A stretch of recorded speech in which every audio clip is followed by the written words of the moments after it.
I think that's where though having like someone else focus on repurposing is important.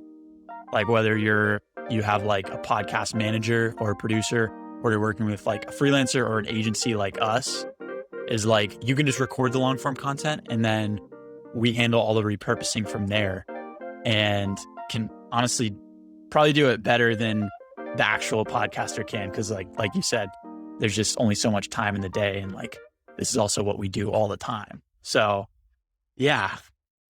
And I mentioned to you a few times, also, like I feel too close to the content, you know, if we record it, you need outside help. That's exactly what I was going to say. Like outside perspective can help immensely. Like we all have our own biases and whatnot. I think an outside perspective can like really help, especially like choosing the best clips. And then obviously it saves the creator themselves mental time, bandwidth, energy. And then if for some reason, like the clip doesn't align with what the creator thinks is good, like you can always change it or go back to the drawing board, but 95% of the time it's usually spot on. So that makes me think about like, what if there was a way to source your clip selection from your audience? So like you post a long form content and say it's on YouTube, and then for some reason in the comments, someone keeps saying like, or different people are saying like, I love what you said at like 4 minutes, 34 seconds.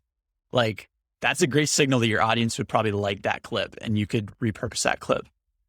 I wish there was a way. I mean, I guess that's one way to use your audience to source clips, but like you said, getting an outside perspective is really important too. Yeah, there are some platforms like that. I just think none of them have caught on. I don't even know like the specific names. They're all like pod something, like pod clip or anything like the AI clip selection.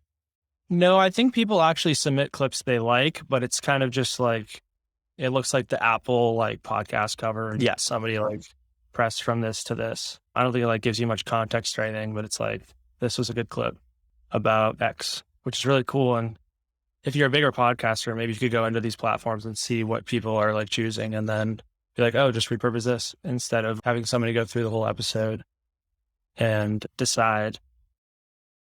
Crowdsourcing would be so cool, because even if you're just crowdsourcing from, 10 people, or it doesn't have to be that many, but if multiple people pick like the same clip, there's chances it's going to resonate with a lot more people. Yeah. Yeah. I think the hard part with crowdsourcing is that the timing of it, like you want to start putting out your repurposed clips, like kind of maybe the same day as your long form content, and drip that out over the next week. But if you're going to need to get quick feedback from people.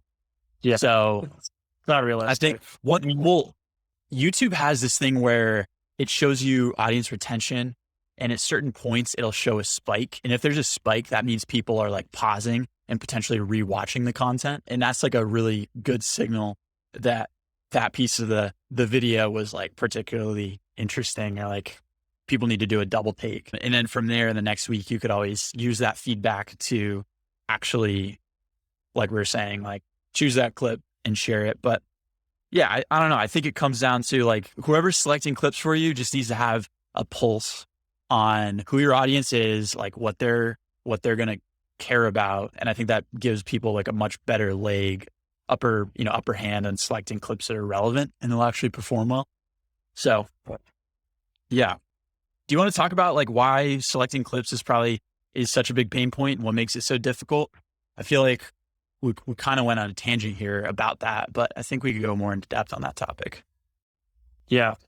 So finding specific things that, resonate with whether it be a company or an individual's audience, is not always the easiest thing, depending on who the guest is, what's going on.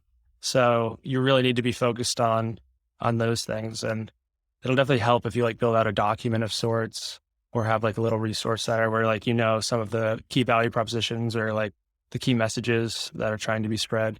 So, which is more like a mental energy and focusing thing. Also just like what's relevant, like maybe 15 seconds here was relevant, but then they kind of rambled on and it didn't end up being that good. And then you have to come down and add this part to that part. Like repurposing, sometimes it's not just the raw clip, like at least with the work we've done, it's, you can combine two parts that are still about the same topic usually to make it sound good. So it's like thinking, oh, maybe this thing from up here works well with this thing down here. It's like putting the puzzle all together.